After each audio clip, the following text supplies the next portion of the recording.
Bismillahirrahmanirrahim. Alhamdulillahirabbil alamin. Allahumma shalli wa sallim ala sayyidina Muhammadin miftahi babi rahmatillah adada ma fi ilmillah. Salatan wa salaman daimaini bidawami mulkillah wa ala alihi wa sahbihi. Assalamualaikum warahmatullahi wabarakatuh. Alhamdulillah bisa ketemu lagi. InsyaAllah mudah-mudahan kita semua selalu dalam keberkahan, kesehatan, dan keselamatan. Amin. Allahumma amin. Ikhwani rahimakumullah, mau nanya ini. Hadis yang pertama sudah hafal belum? Karena kita sekarang mau belajar hadis yang kedua. Kalau hadis yang pertama belum hafal, diulang-ulangi terus. Ya, jangan putus asa, semangat, karena kita lagi meletakkan ucapan Nabi Muhammad SAW di lidah kita. Di lisan kita, mulut kita ini kita isi dengan ucapannya Rasulullah SAW. Kalau udah mulut kita hari-hari, lidah kita hari-hari kita biasakan mengucap sabda Nabi Muhammad SAW, maka lidah kita, mulut kita ini mendapatkan nur, mendapatkan cahaya, dan jadi barokah. Insya Allah nanti lidahnya bertuah. Ya, lidahnya bertuah, sehingga kalau minta apapun kepada Allah Subhanahu Wa Taala akan diberi kemudahan, akan diijabahi. Karena lidahnya tidak digunakan untuk menggunjing, tidak digunakan untuk nyakitin orang, tapi digunakan untuk menyebut-nyebut hadis, ucapan, sabda Nabi Muhammad Sallallahu Alaihi Wasallam. Nah, hari ini kita akan belajar hadis yang kedua. Tentang apa itu? Sebelum kita bahas, mari kita baca bersama-sama ya. Yang sudah saya bagi teksnya, dibuka, kita baca bersama-sama. Insya Allah berkah manfaat. Sebagaimana biasa, diawali dengan basmalah. Tirukan saya. Bismillahirrahmanirrahim. Qala Rasulullah sallallahu alaihi wa alihi wasallam, abghadhur rijali ilallahi aladdul khasim. Ulang sekali lagi. Bismillahirrahmanirrahim. Qala Rasulullah sallallahu alaihi wa alihi wasallam, abghadur rijali ilallahi aladdul khasim. Alhamdulillah, mudah kan kali ini hadisnya pendek tapi maknanya luar biasa.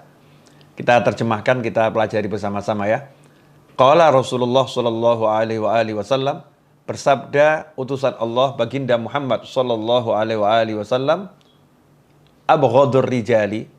Abghadu itu artinya yang paling dibenci. Kalau bughdun kebencian, abghadu yang paling dibenci. Ar-rijal jamak daripada rajulun. Rajulun itu lelaki, pria. Ar-rijal sekelompok pria. Tapi yang dimaksud di sini bukan sekelompok pria, tetapi manusia. Ya, tetapi manusia.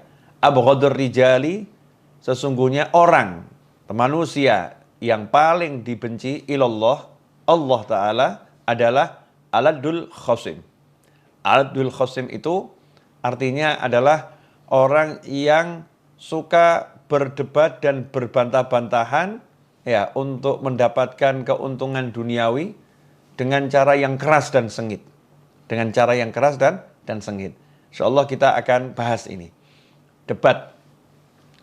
Nah, debat ini zaman sekarang jadi sesuatu yang menyenangkan. Sesuatu yang menyenangkan dan bahkan menjadi hiburan. Kita lihat di medsos, di grup-grup WhatsApp, di Facebook, di Instagram, bahkan di komentar YouTube. Sering terjadi perdebatan antara yang satu dengan yang lain. Videonya oke-oke saja, yang nonton yang ribut. Ya. Kadang ada meme yang bagus, tapi yang baca di bawah, yang komentar yang ribut satu dengan yang lain, berdebat. Ikhwani rahimakumullah, perdebatan itu sesuatu yang tercela. Ya, sesuatu yang tercela. Pada dasarnya itu. Perdebatan itu sesuatu yang tercela.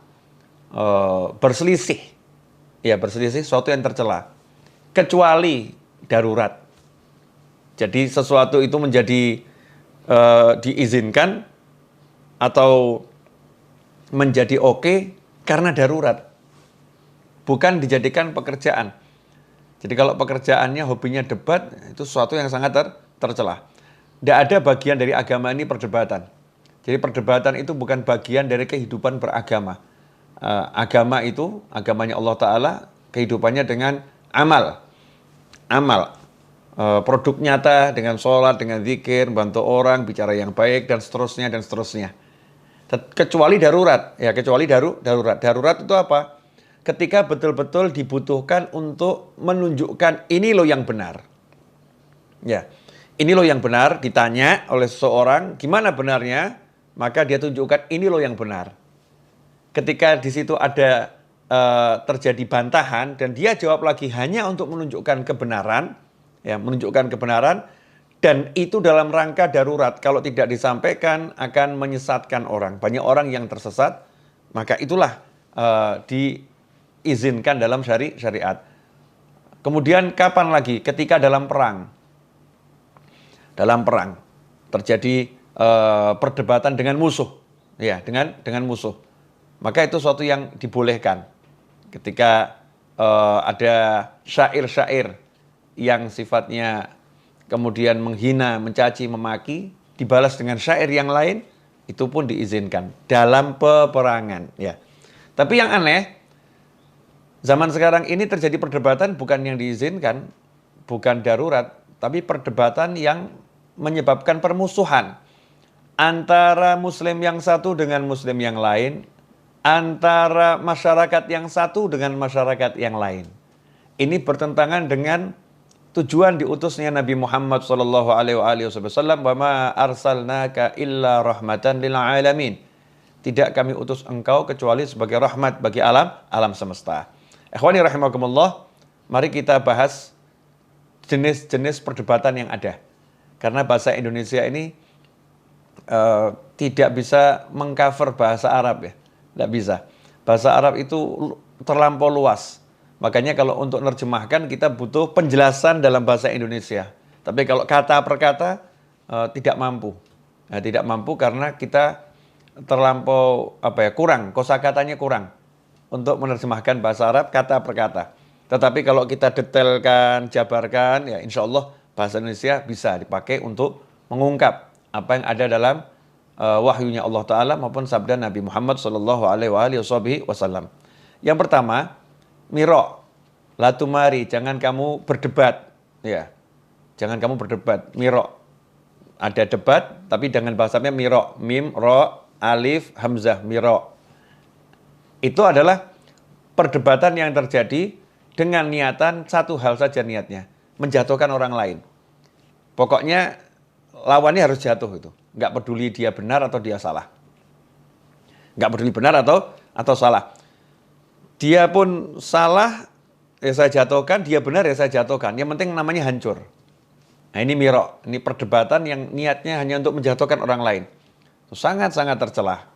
Karena di situ ada kesombongan, di situ akan menghalalkan segala macam cara, ya naudzubillah min dzalik. Kemudian yang kedua, jidal. Yang sering kita dengar jidal nih. Jidal itu ya sama, perdebatan, perbantahan. Cuman jidal lebih kepada menjatuhkan orang lain karena dia merasa memiliki kebenaran. Berdebat karena dia merasa benar, yang lain kurang benar. Atau yang lain salah. Untuk menunjukkan ilmunya, saya lebih hebat dari dia. Saya lebih benar dari dia.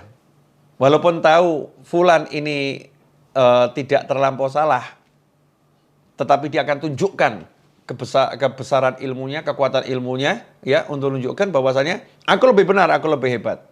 Sehingga ada unsur merendahkan orang lain. Merendahkan orang lain, menjatuhkan orang lain, tetapi ya dengan catatan orang itu punya kesalahan. Ya, orang itu punya kekurangan. Dia lebih hebat, dia lebih pandai. Biasanya jidal terjadi dalam keilmuan. Kalau mirok ini umum. Ya, kalau mirok lebih sifatnya ngadepin orang-orang yang nggak punya ilmu. Itu mirok. Kalau jidal terhadap orang-orang yang punya ilmu.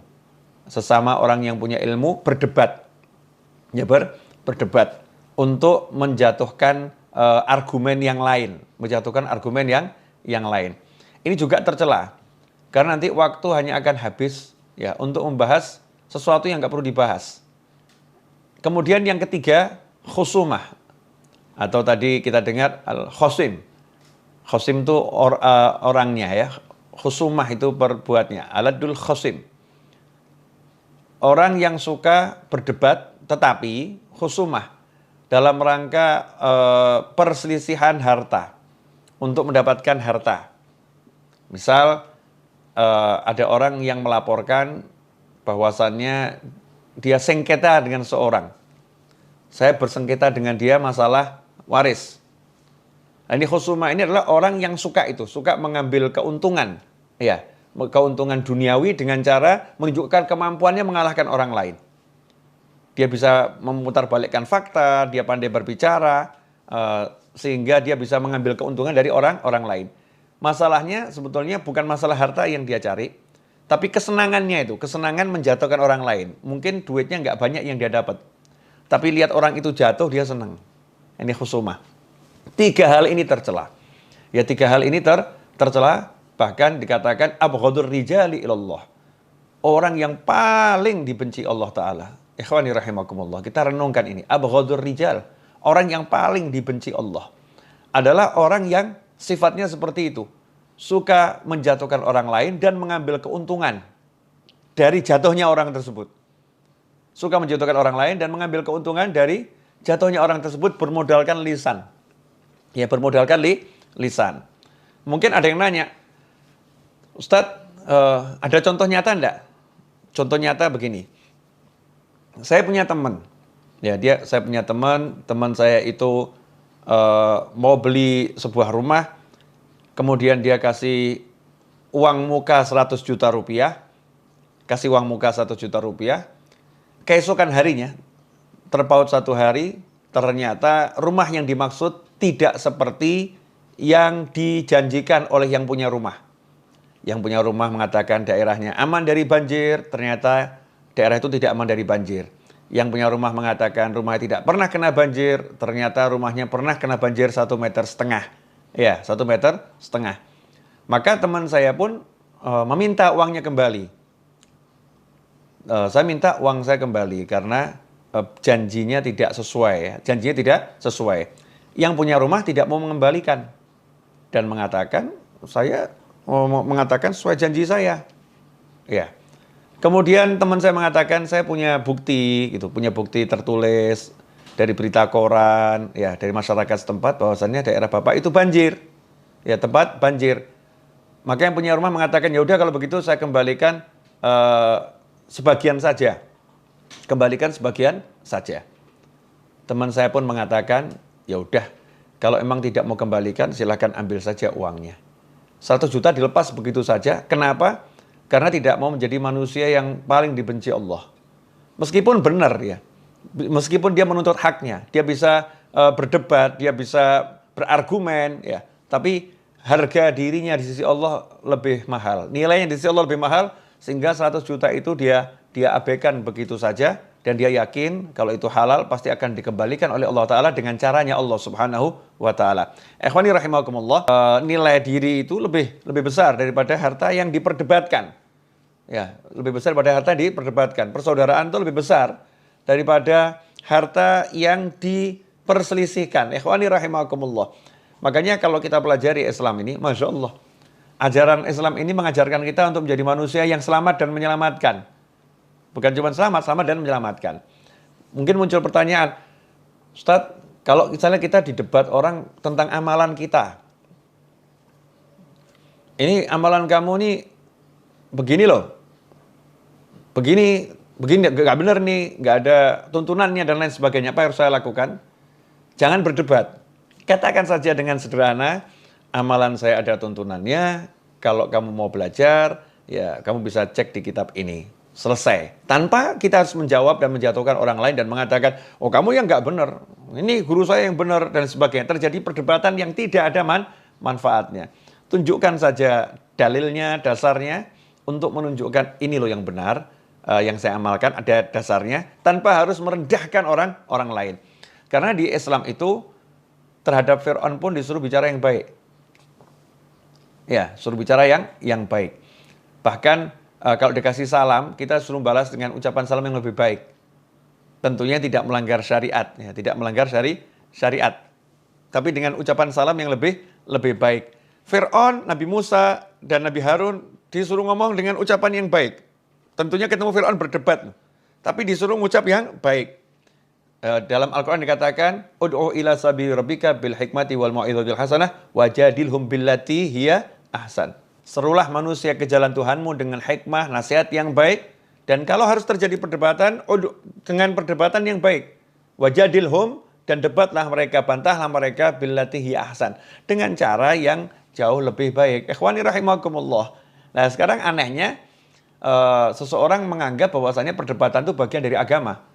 Demi membela ajarannya, amalannya, sehingga menjatuhkan muslim yang lain, mencemooh, mencaci, memaki, menghina. Bahkan kita ngeri ya di medsos ini sekarang muncul istilah-istilah yang Masya Allah, muslim yang satu dengan muslim yang lain saling merendahkan, saling menghina, mencemooh, seakan-akan itu bukan saudaranya lagi. Lupa.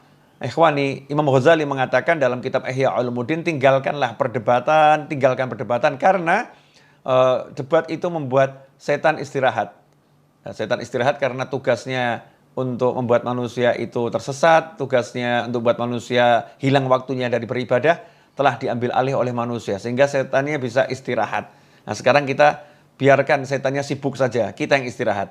Jangan debat, jangan musuh orang lain, jangan rendahkan orang lain. Na'udzubillah min dzalik. Nah, mudah-mudahan apa yang sudah saya jelaskan ini manfaat ya. Jadi cukup jelas toh, kalau yang namanya perdebatan, perselisihan, baik itu untuk menjatuhkan orang, baik itu untuk mengunggulkan diri, baik itu untuk mendapatkan keuntungan, harta adalah sesuatu yang tidak dibenarkan. Terakhir, lantas perdebatan macam apa yang diizinkan, dibolehkan? Perdebatan yang diizinkan dan dibolehkan adalah perdebatan untuk menampakkan kebenaran. Jadi untuk menampakkan kebenaran, ini hak loh, itu batil. Untuk menunjukkan ini loh yang benar, itu diizinkan, dibolehkan. Dengan catatan tadi, ya, bukan dijadikan pekerjaan, bukan sesuatu yang akhirnya jadi hobi, dan dengan tanpa merendahkan orang lain. Bisa kok. Menunjukkan yang benar tuh nggak usah merendahkan orang lain, bisa. Ya, dan dengan seminim mungkin mendebat ya, seminim mungkin mendebat. Kalau kita harus menunjukkan dalil, ya tunjukkan dalil. Ini maksudnya begini, ini maksudnya begini. Nggak usah membodoh-bodohkan orang, menghina-hinakan orang. Na'udzubillah min dzalik. Mudah-mudahan yang sedikit ini berkah dan manfaat. Saya minta maaf. Mari kita ulangi bersama hadisnya. Mudah-mudahan sudah hafal ya. Nah, insyaallah sudah hafal. Bismillahirrahmanirrahim. Qala Rasulullah sallallahu alaihi wasallam. Ayo, ingat enggak? Diulangi ya. Bismillahirrahmanirrahim. Qala Rasulullah sallallahu alaihi wasallam, abghadur rijali ilallah aladdul khasim. Abghadur rijali ilallah aladdul khasim. Sesungguhnya manusia yang paling dibenci oleh Allah adalah dia yang suka berdebat, berbantah demi mendapatkan keuntungan duniawi dengan cara yang sengit dan keras. Semoga kita tidak termasuk orang yang itu. Semoga kita semua termasuk orang yang dicintai oleh Allah Subhanahu wa taala. Wassalamualaikum warahmatullahi wabarakatuh.